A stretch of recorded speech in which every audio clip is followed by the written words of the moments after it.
Gary. How are you, man? Man, great. How are you this afternoon? Hey, have a seat. Great seeing you. Likewise. Brings you out on this cold day. Hey, a sunny day. The sunshine, yeah. Sunshine got you out? It's really about 60 out. Or 6. God, in what world? Yeah, 6 maybe. So Gary Quesada, you are an icon in this town. Well, I think You have a certain reputation. I'm curious, how did you end up in Medina, Ohio? What brought you here? my family moved here from Cleveland in Okay. probably 1956. Oh, wow, okay. Way before your time. Yeah. Way before your time. Right. We lived on North Broadway. Okay. And so as a kid, I'd walk up here to the square. Yeah. I mean, and back then, even at 5 or 6 years old, you could just walk up the square. Just walk up. Yeah. You have, obviously, Main Street Café. Yes. And how many years now? 28 years. That's amazing. That's a rough industry, and that's Yeah, that's almost 3 decades. probably right? outside the norm for most restaurants. Yeah. Usually 5, 6 years. As a boy walking to the square, what got you into the food industry, and what made you think, I want to have Main Street Café? My family had a butcher shop in Brunswick, Okay. and I grew up in that. So we used to service all the restaurants and hotels and Really? nursing homes throughout the county, Okay. and also the restaurants on the square. Interesting. So grew up in that, in the food industry. Yeah. So a lot of for back then, as a purveyor, you had to provide, you didn't have, the restaurant industry wasn't as developed, nor were the chefs. Sure. So you had to develop, for someone having a restaurant, new items for their center of the plate if you wanted to sell them the meat. Okay. So that's what we did for all the restaurants. So you created the dishes, Yeah. the recipes, So and we kind could of said, sell. here, try this. Yeah, try this. Oh, yeah. wow. Okay. And then as doing that, then I would also, even as a kid, help in the kitchen. Yeah. So I'd be delivering the meat, and then they're in the middle of the lunch. Well, then instead Sure. of saying, hey, sign this bill, no, what do you need? Hey, grab that over there, Oh, and that's cool. how it all okay. started. So you kind of just learned on the fly. Yeah, that's exactly what happened. So Main Street Café, is that something that you started? Was it a restaurant you took over? Was it existing? That was empty for maybe a year or so. Really? Yeah. And I looked at it a couple times Yeah. and thought, man, but too much work. I said, too much. Sure. But you did it. Yeah. You did it. How'd you get Main Street Café? Where'd you get the name? This is going to seem weird, but Good, I like it.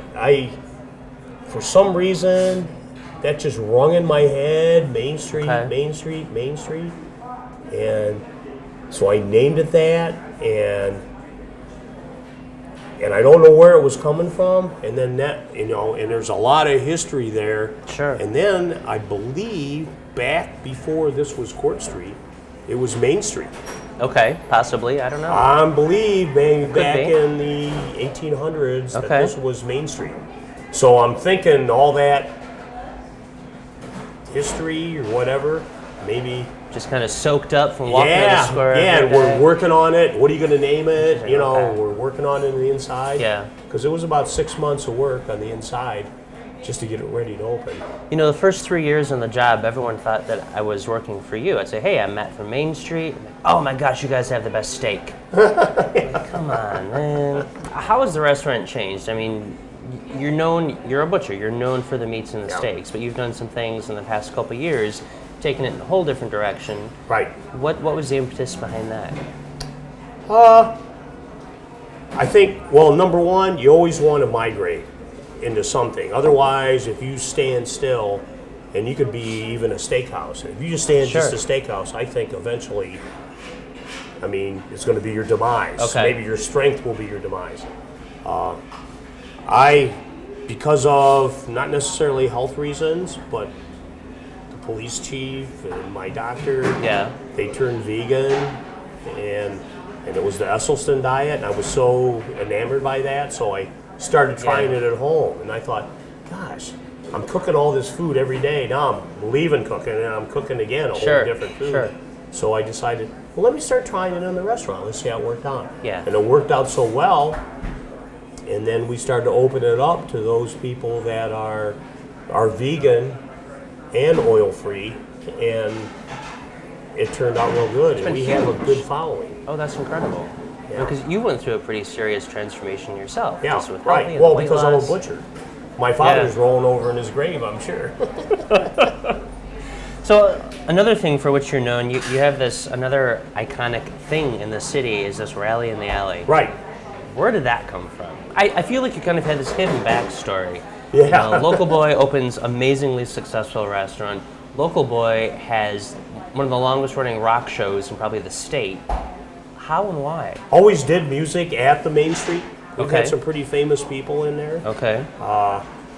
Robert Jr. Lockwood, who's in the Rock and Roll Hall of Fame, Yeah.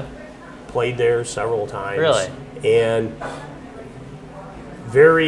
I was very music oriented. And I always thought, gosh, if we can do something Woodstocky back there and bring back maybe a little classic rock and kind of liven that up. And at the time, I mean, I'm thinking this is 2001.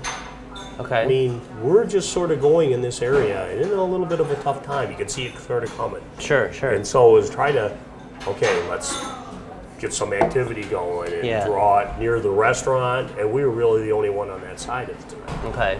So, you know, it was really sort of a lifeblood for us in the first few years there. How did you hook in the Harley, the motorcycle cruise? And it's a passion of yours, right? Yeah, You're I a biker, ride. you have a bike, I you ride. ride. I always rode. Want to make sure you get it right. From you the ride. 60s, yeah. Okay. Yeah, I'm from the country in Michigan. You know, we had like mini bikes and one gear bikes. We didn't ride other than our bike. Okay. But when you say I ride and I have a bike, you're that's a talking motorcycle. like big man gas power thing. Okay. Right. So what? You called up your friends and say, "Hey, I'm having this rock concert in the alley. Sure. Got some drinks. Get on your bike. Come on down." Come on down. Yeah. And it's, Friday night. It's free. Let's have fun. was it a hard sell in the beginning? Were people around town saying, I don't know, it's Medina, we don't do that kind of thing? It was a struggle. Yeah. Well, because, and you may have seen that in some of your events, as you change something, we've changed that alley, and now we're producing noise, and we're going to have problems. And it was a battle. If I would place it akin to like 4th of July, like at the rec center that it's going to be a lot of noise there, 4th of July, but you accept that because you know that. Well, just part of it. A lot of people came because of the restaurant and Rally in the Alley, what a great town, and come downtown, and obviously the events. And I think it just becomes accepted. I think it's such an amazing asset for the community and just the different generations of people that you have coming back there because the music covers everything. It does. You know, it's amazing. What's the most popular act that you bring in? Probably Wish You Were Here. Yeah? On Labor Day weekend. Okay. And they're the Pink Floyd tribute. Pink Floyd. Nice. And they just put on a show. It's just amazing. Yeah. I mean, between the stage setup and the sound and the light show, I mean, it's something that you can't get even in that small venue. I mean, you feel like you're at Blossom watching those guys. Yeah. So when you opened the restaurant, the square, from what I've learned, the square then was more like retail and service, and more was like the Revco drugstore and office supplies. So over almost 30 years, we've done this switch to it's more entertainment and boutique and restaurants. Right. It's interesting how a town evolves like that. I'm just curious, other than your building, of course, which is pretty incredible, is there a certain building on the square that you just love? Probably the courthouse. Courthouse. Yeah. As a kid, I'd walk past it every day. I'd go to Garfield School, grade school. Okay. But you did some serious renovations in your building. Tell me the story. I've heard about the stained glass windows on the front. Are they original? They're new? I had those made. Okay. Yeah. Those transoms were there, and they were sort of, I don't know, there was glass in there, but sort of speckled. And, okay, gotcha. And so I had a friend of mine that does stained glass do that. Do you have any? What do you do for downtime? Like, do you have spare time? You don't have time downtime for in your my hobby? industry. Yeah. So you're always working, always riding the bike, always planning the next concert. Usually spare time if you can do it with family. Yeah. That's what I try to do. You know, I'll get out of town for maybe a week here, a week there. Yeah. You know, You're and listening to music. I'm a blues enthusiast, so yeah. I go to blues festivals. Okay. How did you? We were talking earlier about the Ice Festival and the Caustic family and what they've helped do in Medina. Yeah. How did you originally get hooked in with the Ice Festival? I know it's a major thing with you in the cafe. Yeah. How did that come about? I think I started helping them maybe in their third or fourth year. Okay. Third year, but I was always a sponsor and just got involved and thought it was a great thing, and seeing at that time of year what it brought to the square. And I mean, for us as a restaurant, Yeah. and is probably our busiest weekend of the year. Really? What changes have you noticed in town overall? Again, from what I've learned, I mean, it's a very small, tight-knit community, but over the past 15, 20 years, it's much more of a bedroom community now and a lot more families in town. Yeah. How has that affected what you do or what you see going on around town? Is it the same place that you grew up? No, it isn't. I just think it's a lot busier, obviously. Okay. You know, I don't think people knew about Medina. I just think the things that have been done and the events, especially, Yeah. you know, and Main Street Medina, and has brought this to where, I mean, you go look on the square almost every weekend, and there's people now just come up here just to come up here, even if there's Yeah. nothing going on. Well, what do you? hang out. Oh, let's go uptown. Let's see what's going on. Yeah, that's true. So what's coming down the pike for Main Street Cafe? Do you have a new menu on the horizon? New We're specials? gonna expand the vegan menu. Okay. We're gonna do that. That's just, it's so weird to hear. I mean, you're a steakhouse, but you Yeah. have a very strong vegan menu and you're expanding it and growing that. Yeah. The dichotomy of that is fantastic, but that's how you're growing your customer base. Right. And also, and it works in both ways, I always look at, from a marketing standpoint, go into what they call blue water. Where there is blue nobody. water. Yeah, I mean, where there is nobody. Out there, it's blue water. So, I like and that. vegan here on the square, there's nobody doing vegan. There's Sure. nobody doing vegan in Medina. Okay. You can't, if you're vegan, you can't go anywhere to eat. They might have one thing, Yeah, maybe a pasta but or not a something. menu. But Medina, I mean, you go somewhere, even out to Cleveland, very hard to find. Yeah. So that's just an area Blue water. that, and that's why I call it that. You're out there on the sea and you're all by yourself, and Sure. it's blue water, and I like that. that's a very good spot to be in, and that's why I'm expanding that area. Yeah. And if you go to, like, my daughter lives in Eugene and plays for the symphony, you go there, I mean, you go to any restaurant and they've got a vegan menu. Really? You can eat vegan in a steakhouse. At a BW3's out there's vegan. Not I mean, vegan. you don't go anywhere and they don't have vegan. So we're a little behind the curve in the Midwest. So I think that's where everything's going to head to. You're going to see a lot of the low oils, fats, no trans fats, Yeah. and vegan and vegetarian.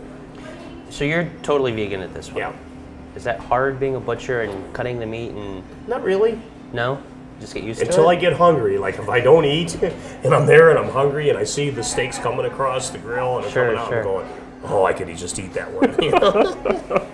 Yeah. Well, Gary, thank you so much. It's been a pleasure learning about you and the restaurant, and It's excited awesome. to see what Pleasure being here. goes on in the coming years. Yeah, it's going to be great. Fantastic, man. Thank you so much. Thanks. All right. Have a good afternoon.